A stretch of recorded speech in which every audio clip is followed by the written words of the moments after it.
أهلا بيكم في قناة حرفة الهندي. أتمنى تشتركوا في القناة وتفعلوا زر الجرس علشان توصلكم كل الفيديوهات الجديدة. بيبدأ الفيلم بوصول الضابط دهرادون الأكاديمية العسكرية، فبيسأله القائد عن سبب وجوده هنا، فبيقول له إن اسمه إيمان شوينزي وبيشتغل ضابط في منطقة بالمور، وبيحكي له عن خناقة كبيرة حصلت بالليل في كافيه، وبنرجع ليلة واحدة علشان نعرف اللي حصل. فبنشوف إيمان وهو واقف قدام الكافيه، وبيجيله صاحب الكافيه وبيقول له إن في واحد كسر الدنيا وبيطلب مساعدته. هنا بيدخل إيمان وبيسأل سوريا عن اللي حصل، وبعدها بنشوف سوريا وهو في القسم وبيقول إنه اتنرفز علشان كده ضربهم وكسر الكافيه. فبنرجع تاني بالزمن لنفس الليلة علشان نشوف بنت وفي ولد بيخبط فيها وهو داخل الكافيه من غير ما يقصد، ولما بيعتذر لها بتنفعل عليه وما بتقبلش اعتذاره. في اللحظة دي بيمسكها سوريا من دراعها بعنف وبيطلب منها تعتذر له، وبتضطر البنت إنها تعتذر له لكن مش بتسكت، وبتروح تجيب أصحابها علشان يضربوا سوريا. ولما واحد منهم بيسأله أنت مين وإزاي تعمل كده مع كانجا، فبيقول له إنه سوريا وبينزل فيهم ضرب، وبركلات سريعة وقوية بيقدر يغلبهم كلهم. وبنرجع تاني للضابط إيمان اللي بيقول له إن كل اللي حصل ده بسبب حاجة هايفة ما تستاهلش، وإن واحد من اللي ضربهم ابن وزير، وإن الموضوع ده مش هيعدي بالسهل، وبيطلب منه يدفع غرامة كبيرة ويمضي على اعتذار علشان يخرج.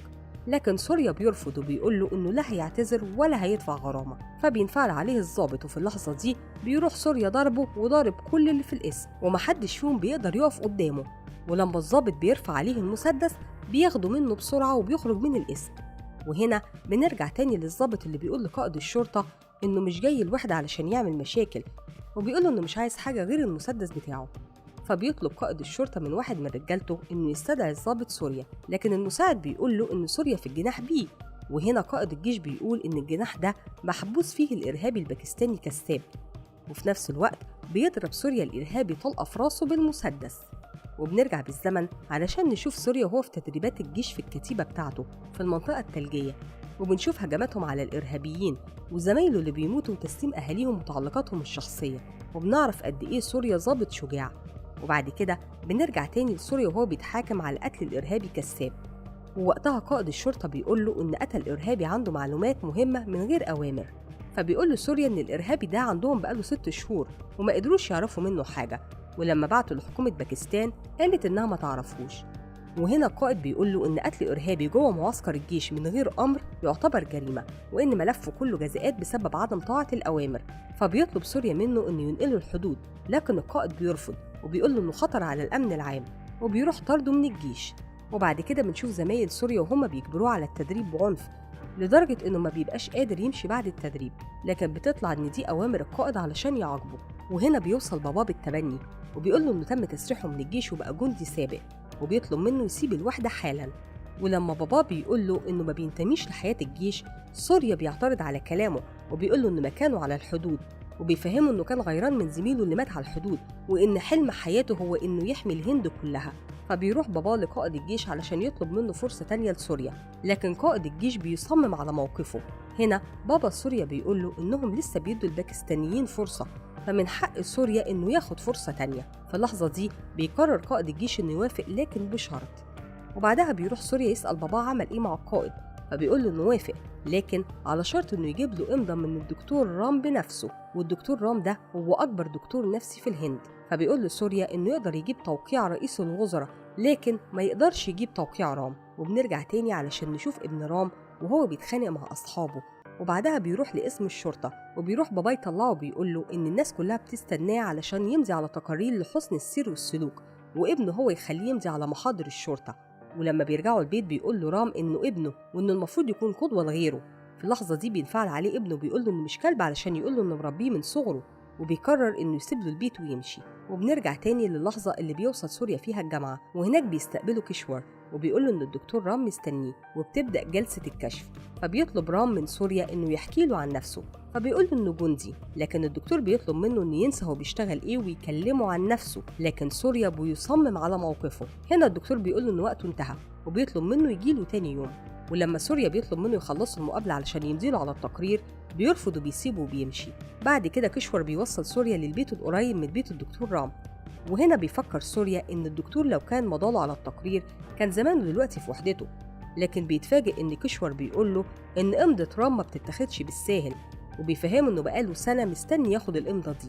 هنا سوريا بيتصدم وبيقول له إنه كان فاكره مساعد الدكتور، لكن بيطلع إنه ضابط تاني وعايز إمضى زيه. وبعدها بيخرجوا بيشوفوا الدكتور وهو بيلعب كروكيه مع عيلته، فبيقول سوريا لكشور إنه عايز ياكل، فبياخده علشان يروحوا كافيه قريب من البيت.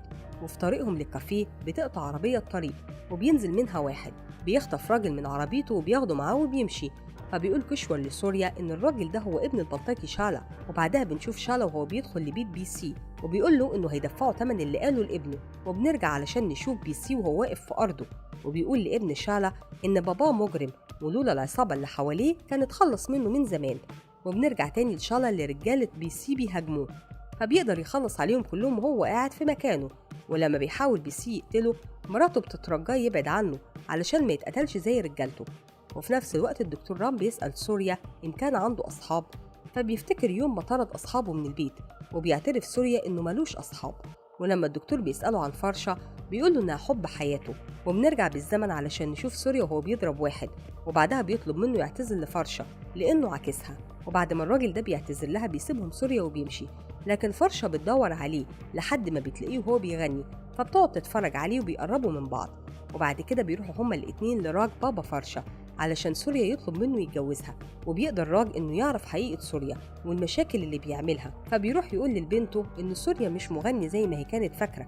وفي نفس الوقت بالليل سوريا بيقول لها إنه جندي في الجيش وإن أهم حاجة عنده هي شغله، وإن أي حاجة تانية مجرد تسلية ملهاش لازمة. في اللحظة دي بتبعت فرشة عنه، ومن بعدها ما بتردش على اتصالاته. لكن بعد كام يوم بتروح له بنفسها وبتطلب منه يكلم باباها مرة تانية، فبينفعل عليها سوريا وبيفضل يكسر في البيت. وهنا بيدخل باباها فبيروح سوريا ضربه بالقلم، فبتطلب منه فرشة انه يعتذر لباباها، لكن سوريا بيرفض وبينهي علاقته بيها. وبنرجع تاني لسوريا وهو مع كشور على واحد من الشواطئ، وهنا بيتفاجئ بفرشة فبيحاول انه يتجاهلها، لكنها بتنادي عليه وبتعزمه على الغداء. فبيقول لها انه شافها قبل ما تشوفه، لكن علشان بيحترم نفسه ما رضاش انه ينادي عليها. وهنا بتنفعل فرشة عليه وبتقول له انها نادت عليه لانها بتحبه، لكن دلوقتي هي اللي مش عايزاه وبتسيبه وبتمشي. وبنشوف سوريا في مكتب رام اللي بيقول له ان مشكلته هي الغرور.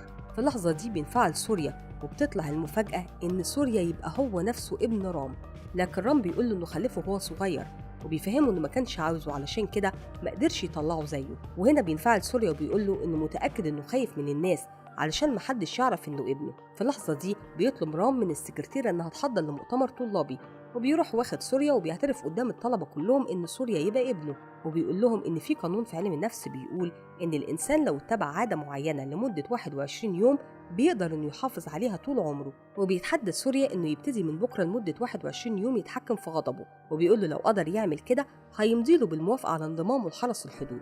وطبعا بيقبل سوريا التحدي. واول ما بيخرج هو وكشور بيلاقي الطريق كله واقف بسبب ان ابن شالا بيضرب راجل على اول الطريق، فبيتخانق سوريا معاه هو ورجالته وبيدخل معاهم في قتال شرس وبيضرب ابن شالا بعنف.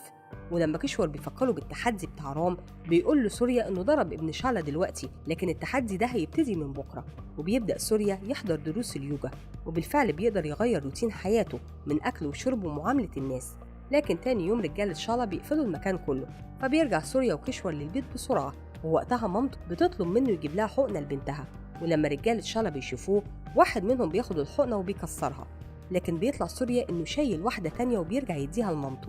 وتالت يوم من التحدي بتقول مامته الرام انها بتحب سوريا وبتطلب منه يعزمه على الغداء، لكن رام بيرفض، فبتديله الاكل وبتقول له يوصله ليه يا اما يعزمه. وبعد كده بيكون سوريا في الطريق، فبيوقفوا رجاله شالا وبيقولوا له ان عربيه زعيمهم وقفت، وبيطلبوا منه يوصلهم المشاوير بتاعتهم. وبالفعل بيركب شالا وبيسي ورجالته معاه.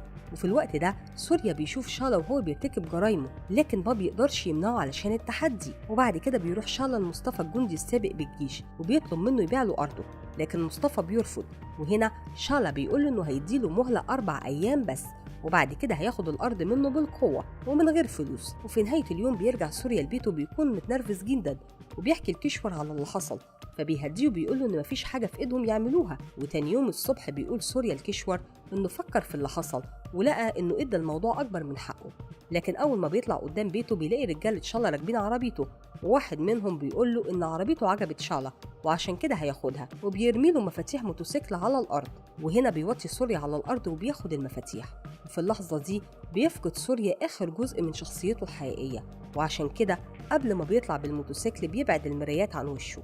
وبعدها بيروح سوريا البيت فرشة وبيعتذر لباباها، ومن اللحظة دي بيتجاهل سوريا أي مشاكل بتحصل قدامه وبيتحول لإنسان سلبي. أما مصطفى فبيقدم بلاغ في الشرطة ضد شالا، لكن الضابط بينفعل عليه وبيطرده، وبعدها رجالة شالا بيقتلوه. وبيتذاع في التلفزيون إنه مصطفى يبقى جاسوس، ولما عرف إن الحكومة كشفته انتحر. وفي نفس اليوم بالليل 2 من رجالة شالا بيروحوا لسوريا البيت، وواحد منه بيقول له إن صاحبه راجو هيبات معاه في شقته، فسوريا بيوافق. وبعد كده بيروح أكتر من مرة يجيب لهم طلبات، لكن راجو بيطرد سوريا من البيت، فبيقف سوريا قدام البيت تحت المطر، وباباه بيشوفه من بيته. وبنشوف أنور ابنه مصطفى بينفعل على جده وبيقول له إن كلامه عن حب الهند هو السبب في موت باباه، ولما جده بيضربه بيسيب له البيت وبيمشي. وبعد ما بتعدي باقي الأيام في الوقت ده بيقرر رام إنه يرجع سوريا لمامته، وبعد كده مفوض الشرطة بيطلب سوريا للشهادة، ولما بيروح القسم بيلاقي بابا مصطفى هناك وبيطلب منه يشهد باللي شافه، وبيقول له إنه الأمل الوحيد ليه إنه يجيب حق ابنه. فبيقول مفوض الشرطة لسوريا إنهم شافوا كاميرات المراقبة وظهرت فيها صورته وهو طالع من جراج المول اللي مصطفى مات فيه، وبيسأله إذا كان شاف مصطفى يومها، فبينكر سوريا إنه شاف أي حاجة. وهنا بابا مصطفى بيترجاه يفتكر، لكن الضابط بينفعل عليه وبيقول له إن سوريا شخصية محترمة، ولا دام قال إنه ما شافش حاجة يبقى هو ده اللي حصل. لكن سوريا بيفتكر أما كان بيدرب الدفعة بتاعته وقال لهم إن الحلم مهم، لكن أهم حاجة إنك ما تفقدش شخصيتك وإنت بتحاول تحقق حلمك. فبيخرج سوريا من القسم وهو منهار ومش مصدق اللي وصل له، وبيفتكر لما شاف ابن شالا وهو بيقتل مصطفى، وفي الوقت ده ابن شالا هدده وطلب منه ينسى كل اللي شافه. وبعد مرور فترة التحدي كلها بيعلن رام إن ابنه انتصر عليه على عكس توقعاته، لكن قبل ما يمضي على التقرير بيطلب سوريا منه إنه ما يمضيش، وبيقول له إنه هو اللي خسر لأنه في سبيل تحقيق حلمه خسر شخصيته. وبيقول له إنه حلمه كان إنه يروح الحدود لكن مش على جثث الهنود، وبيعرفه إنه شاف مصطفى وهو بيتقتل ورفض يشهد باللي شافه علشان يوصل لحلمه. في اللحظة دي كل الموجودين بيسقفوا له وبيحيوه. فبيخرج سوريا من القاعة وبيركب الموتوسيكل، لكن المرة دي بيعدل المراية ناحية وشه، وهنا بنعرف إن شخصية سوريا القديمة رجعت. وبعد كده بيروح سوريا لأرض مصطفى، وهناك بيلاقي ابن شالا ورجالته بيرموا حاجة عيلة مصطفى بره، فبيروح مهاجمهم وبيضربهم بعنف، ولما بيدخلوا الحقل الدور علشان يستخبوا منه بيولع فيه. وبعدها بيقول لآخر 2 فضلوا إن أرض مصطفى بقت في حمايته. وبعد كده بيروح سوريا لشالا وبيعيد معاه كل اللي عمله مع ابنه، وبيقتل كل رجالته من غير ما يقوم من مكانه.